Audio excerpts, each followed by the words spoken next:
স্বাধীনতা দিবসের অনেক অনেক শুভেচ্ছা রইল আপনাদের। আজকে আমি আমার একটা প্রিয় কবিতা আবৃত্তি করে আপনাদের শোনাবো। আবৃত্তি করছি কবি নির্মলেন্দু গুণের স্বাধীনতা এই শব্দটি কিভাবে আমাদের হলো, এই কবিতার অংশবিশেষ। একটি কবিতা লেখা হবে, তার জন্য অপেক্ষার উত্তেজনা নিয়ে লক্ষ লক্ষ উন্মত্ত অধীর ব্যাকুল বিদ্রোহী শ্রোতা বসে আছে ভোর থেকে জনসমুদ্রের উদ্যান সৈকতে।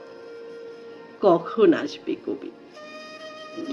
এই শিশু পার্ক সেদিন ছিল না, এই বৃক্ষে ফুলে শোভিত উদ্যান সেদিন ছিল না, এই তন্দ্রাচ্ছন্ন বিবর্ণ বিকেলে সেদিনই ছিল না। তাহলে কেমন ছিল সেদিন? বলে কেমন ছিল শিশু পার্কে, বেঞ্চে, বৃক্ষে, ফুলের বাগানে ঢেকে দেওয়া এই ঢাকার হৃদয় মাঠখানি? জানি সেদিনের সব স্মৃতি মুছে দিতে উদ্ধত্ত হয়েছে কালো হাত। আজ তাই কবিহীন এই বিমুখ প্রান্তরে কবির বিরুদ্ধে কবি, মাঠের বিরুদ্ধে মাঠ, বিকেলের বিরুদ্ধে বিকেল, উদ্যানের বিরুদ্ধে উদ্যান, মার্চের বিরুদ্ধে মার্চ। কপালে কবজিতে লাল শালু বেঁধে এই মাঠে ছুটে এসেছিল কারখানা থেকে লোহার শ্রমিক।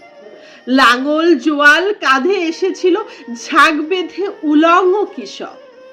পুলিশের অস্ত্র কেড়ে নিয়ে এসেছিল প্রদীপ্ত যুবক।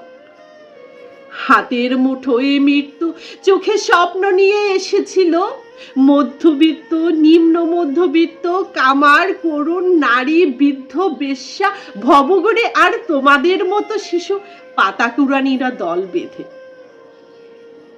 একটি কবিতা পড়া হবে, তার জন্য কি ব্যাকুল প্রতীক্ষা মানুষের। কখন আসবে কবি? কখন আসবে?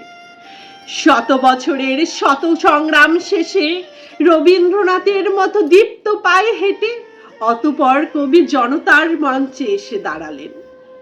তখন পলকে দারুণ ঝলকে তড়িতে উঠিল জল, হৃদয়ে লাগিল দোলা, জনসমুদ্রে জাগিল জোয়ার, সকল দুয়ার খোলা।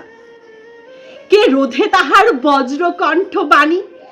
জনসমুদ্রের মঞ্চ কাঁপিয়ে কবি শোনালেন তার অমর কবিতা খানি। এবারের সংগ্রাম আমাদের মুক্তির সংগ্রাম, এবারের সংগ্রাম স্বাধীনতার সংগ্রাম। সেই থেকে স্বাধীনতা শব্দটি আমাদের। ধন্যবাদ।